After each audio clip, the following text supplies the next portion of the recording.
A febre maculosa, um problema sério em cães, um problema muito mais sério e mesmo mortal em humanos. O que a gente pode falar sobre essa doença? Ultimamente escuta-se de tudo nas redes sociais, cheguei mesmo a ouvir falar do retorno de uma eventual pandemia.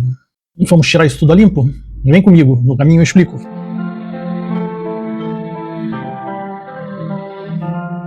Olá pessoas, eu sou Maurício, veterinário, e hoje a gente vai falar dessa doença que acabou com uma festa realizada em Campinas, numa fazenda, na área rural de Campinas, e que culminou com a morte de 4 pessoas e a suspeita ainda de 10 pessoas doentes dessa doença chamada febre maculosa, que é transmitida por um carrapatinho pequenininho e que ataca também os cães.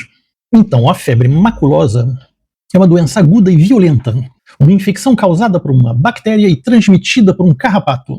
Eu ouvi de um especialista que a febre maculosa no Brasil está para a região de Campinas, assim como a malária está para a região amazônica. Ou seja, sempre tem que ser considerada nas hipóteses diagnósticas, na medida em que os sintomas batem. Eu disse que é uma infecção violenta, ela é fulminante e ela tem uma taxa de letalidade da ordem de 34%, o que é enorme. E essa taxa de letalidade alta, ela é principalmente ligada à dificuldade de estabelecer um diagnóstico. Pensa-se sempre que é outra coisa e quando percebe-se que é a febre maculosa, às vezes já é tarde demais para instaurar o tratamento, muito embora ela tenha um tratamento que funciona, aliás, muito bem. Ultimamente, com a recrudescência de casos, em especial após uma festa num certo fim de semana, numa certa fazenda na área rural de Campinas, onde 4 pessoas vieram a óbito e mais uma dezena de casos suspeitos, nós acabamos tendo a impressão de um aumento recente desses casos. Mas o que é a febre maculosa? É uma doença que é causada por uma bactéria, uma Rickettsia. Esse gênero Rickettsia tem várias espécies diferentes, e no caso é a Rickettsia rickettsii que nos interessa. Ela é transmitida principalmente pela picada do carrapato estrela. O carrapato estrela, a espécie é Amblyoma caienense, e é o famoso micuim que a gente encontra no interior, nas zonas rurais. O micuim sendo a forma jovem desse carrapato estrela, que não é muito grande, mesmo na forma adulta. O principal hospedeiro do carrapato estrela é a capivara. São então animais silvestres que são os reservatórios desse parasita. Os mamíferos domésticos, como o boi e o cavalo, e mesmo, embora não seja o principal hospedeiro, os nossos cães e gatos. Importante ressaltar também que nem todos os carrapatos estão infectados com essa bactéria. Ou seja, você pode ter carrapatos que não transmitem a doença. Mas a prevenção é fundamental. O carrapato estrela tem 2 fases de desenvolvimento. Na inicial ele é muito pequeno e pode passar imperceptível. Então existem medidas que nós podemos tomar de forma a tentar prevenir, o que é sempre melhor do que guerrear. A doença ela não é transmitida de pessoa para pessoa, nem de um cão para pessoa. É sempre transmitida pela picada do carrapato. O carrapato sendo, então, um vetor obrigatório. Ou seja, deve-se combater e evitar a exposição a esses parasitas e, em todo caso, adotar algumas medidas para quando se estiver visitando regiões endêmicas para esses carrapatos. Regiões silvestres, mata, fazenda, trilhas ecológicas e quando o mato está alto, vegetação alta. O carrapato estrela não se reproduz em casa, somente em ambiente silvestre. Pode-se também utilizar repelentes adequados, em especial nas áreas expostas do corpo. Repelentes à base de caridina são os preferidos. Como esses repelentes foram desenvolvidos em áreas do hemisfério norte, onde a temperatura é mais amena, é importante reaplicar o produto muito mais frequentemente aqui nas nossas zonas tropicais. Existem também alguns aromas naturais que podem ser utilizados como repelentes.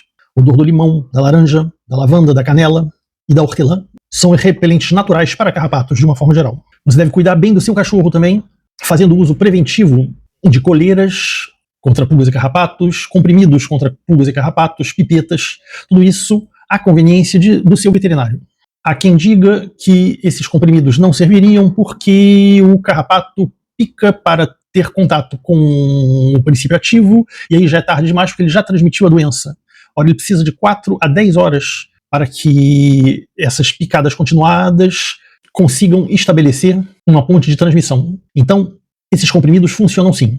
Outra coisa, não deixe os seus cães com livre acesso à rua, onde eles podem entrar na mata e voltar com carrapatos. Aliás, eu nunca entendi essas pessoas que abrem o portão da casa de manhã para o cachorro e dar uma passeadinha e depois abrem de noite para o cachorro voltar. Os riscos são enormes, não apenas de atropelamento, mas de transmissão de doenças venéreas, parasitoses em geral. Então essa prática é completamente desaconselhada. Se você for passear em trilhas ecológicas ou na floresta, use roupas claras. É muito mais fácil de você perceber a presença de um carrapato antes que ele consiga picá-lo. Importante também usar calças e blusas de manga comprida e mesmo botas de cano alto. Tudo isso em especial em áreas sabidamente endêmicas para esses carrapatos. Nunca esmague um carrapato com as mãos nuas. No caso de encontrar carrapatos aderidos ao corpo, faça a remoção com uma pinça e não com os dedos. Não use objetos aquecidos ou agulhas para retirar o carrapato. Se você explodir o carrapato, ele vai extravasar essas bactérias em toda a região, inclusive nas suas mãos. Ao pinçar a cabeça do carrapato, faça a extração de forma vertical e com firmeza. E depois de remover o carrapato inteiro, lave a região com água e sabão. Passe um desinfetante, um pouco de álcool. Como eu disse, ele precisa de 4 horas para infectar o indivíduo. Então, quanto mais cedo ele for removido, melhor. Menor o risco de contaminação. Quanto às áreas de maior risco para se ter contato com carrapatos contaminados, evidentemente a Grande Campinas, incluindo Jundiaí e Piracicaba, o norte do Paraná, Minas Gerais, em especial a Grande Contagem, Vale do Aço, Zona da Mata e no estado do Rio as regiões serranas. Existem casos documentados também no Ceará. Os sintomas iniciais da doença são inespecíficos, frequentemente relacionados à febre, uma febre alta, forte, difícil de controlar, um mal-estar, dor de cabeça, dor pelo corpo, e então aparecem as manchas avermelhadas, em especial nos pulsos e nos tornozelos. O quadro é muito parecido com os sintomas de dengue e de leptospirose, daí a dificuldade de estabelecer um diagnóstico preciso. Por isso que é importante, chegando numa unidade de saúde, que o profissional seja informado que a pessoa esteve em região de risco, ou uma região com incidência de carrapatos. Deve-se procurar um médico ou um veterinário rapidamente, assim que surgirem os primeiros sintomas da doença, que costumam aparecer entre 2 e 14 dias, frequentemente em 7 dias.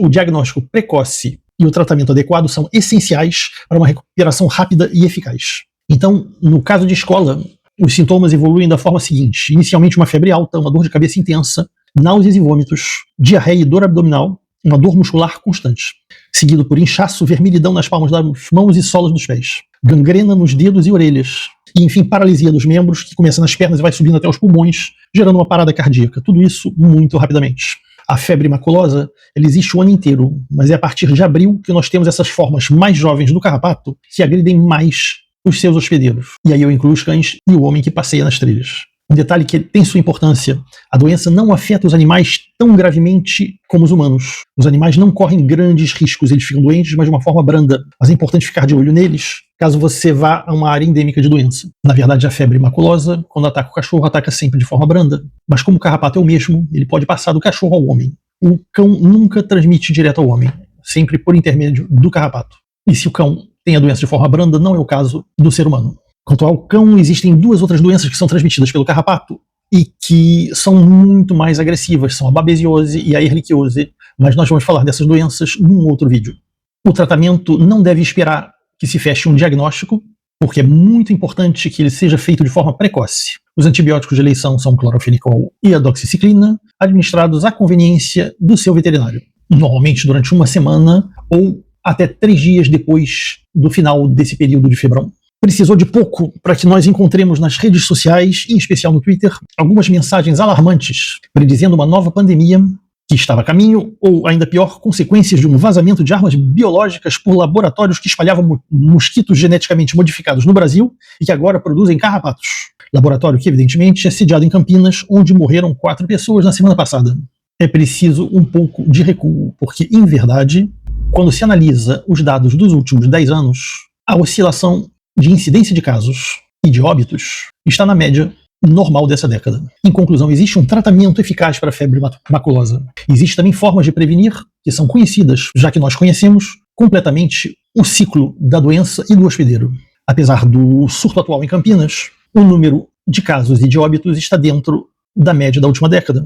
Tudo isso indica que não há uma situação de alarme, apenas de precaução. Vamos nos lembrar que a prevenção é sempre a melhor forma de evitar doenças. Então, cuide-se e proteja-se. E até breve para um próximo vídeo.